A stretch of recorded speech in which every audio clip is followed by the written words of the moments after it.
The first step is to remove the old sway bar link. Do this by safely raising the vehicle off the ground. You can do one tire at a time. If you're doing the passenger side of your vehicle, you need to remove the headlight level sensor, which is an 8mm bolt shown right there.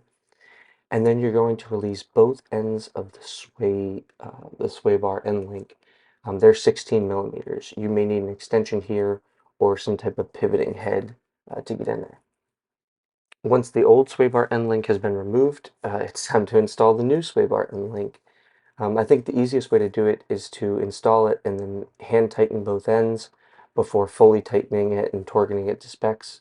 So that's what I did here. Again, I just installed it where I wanted it, hand tight. There's a diagram of how it goes. Since you can't really see the top in this photo, get your torque wrench out, and they are getting torqued to 45 foot-pounds, or sorry, 48 foot-pounds. I apologize.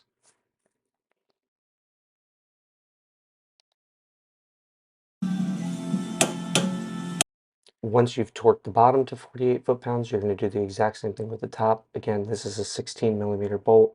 The top one's a little harder. You may need some type of pivoting head or something like that for your socket set.